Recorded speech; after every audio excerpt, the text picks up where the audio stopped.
कर्नाटका चुनाव में कांग्रेस की जीत को मोदी सरकार पचा नहीं पा रही है। वो तरह तरह के षड्यंत्र रचकर जनता को परेशान कर रही है। कर्नाटका की कांग्रेस सरकार गरीब जनता के लिए जनहितैषी योजनाएं ला रही है और मोदी सरकार उसमें रोड़ा अटका रही है। ताजा मामला भी इसी से जुड़ा है। आपको समझाते हैं कि कैसे केंद्र की मोदी सरकार कर्नाटका के गरीब की थाली से खाना छीन रही है। सिद्धरामैया सरकार प्रदेश की गरीब जनता के लिए अन्न भाग्य नाम की योजना लेकर आई ताकि कोई भी भूखा न सोए। इस योजना के तहत राज्य के हर बीपीएल परिवार को प्रति सदस्य के हिसाब से 10 किलो मुफ्त चावल मिलना था। इससे राज्य के 1 करोड़ 28 लाख परिवारों के करीब 4 करोड़ 42 लाख लोग लाभान्वित होंगे। यहाँ पर मोदी सरकार ने अपना खेल कर दिया। चुनाव में जीत के बाद सिद्धरामैया सरकार ने फूड कॉर्पोरेशन ऑफ इंडिया से चावल खरीद के लिए संपर्क किया, लेकिन गरीब विरोधी मोदी सरकार से ये सहा नहीं गया।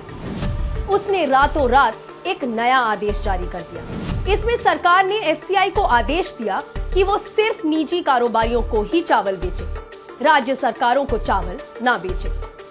ये तब हो रहा था जब राज्य सरकार एफसीआई को हर महीने करीब 1000 करोड़ और सालाना 11,000 करोड़ रुपए देने के लिए राजी थी। कर्नाटका की जनहितैषी सरकार एफसीआई के पास चावल खरीदने गई ताकि राज्य के गरीब, पिछड़े, दलित, आदिवासी और अल्पसंख्यकों को अन्न भाग्य योजना के तहत चावल की आपूर्ति कर सके। लेकिन इस आदेश के बाद ये नहीं हो पाया। इस मामले पर कांग्रेस के केंद्र सरकार से पूरे 7 सवाल हैं, जिनके जवाब गरीब विरोधी सरकार के मुखिया नरेंद्र मोदी को देने होंगे।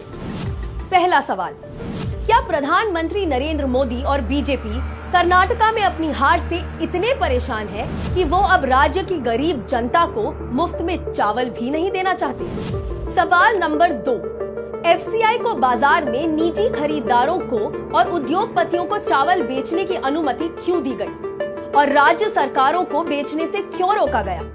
क्या ऐसा कर्नाटका की गरीब जनता को मुफ्त चावल देने से रोकने के लिए किया गया? सवाल नंबर 3, क्या ये केवल संयोग मात्र है कि जैसे ही कांग्रेस सरकार ने अन्न भाग्य योजना के तहत गरीबों को मुफ्त चावल देने की बात कही, यहाँ मोदी सरकार ने तुरंत एक नया आदेश जारी कर राज्य सरकारों के बजाय उद्योगपतियों को चावल बेचने के लिए कह दिया? सवाल नंबर 4, इस आदेश से मोदी सरकार किन बड़े उद्योगपतियों की मदद करने की कोशिश कर रही है? ये भ्रष्टाचार को बढ़ावा देना नहीं तो और क्या है? सवाल नंबर 5, गरीब, पिछड़ों, दलितों और आदिवासियों के खिलाफ हो रहे इस भेदभाव पर कर्नाटका से आने वाले केंद्रीय मंत्री और सांसद चुप क्यों हैं? वो इसके खिलाफ कुछ क्यों नहीं बोल रहे हैं? क्या ये कर्नाटका के लोगों के साथ विश्वासघात नहीं है? सवाल नंबर 6, राज्य के बीजेपी नेताओं ने अपने मुंह पर ताला क्यों लगा रखा है?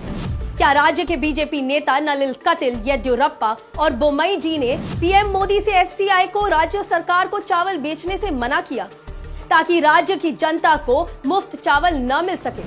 सवाल नंबर 7, बीजेपी के बी टीम जनता दल मोदी सरकार के इस कर्नाटका विरोधी और गरीब विरोधी फैसले पर चुप क्यों है? देश की जनता इस गरीब विरोधी फैसले पर मोदी सरकार से जवाब मांग रही है।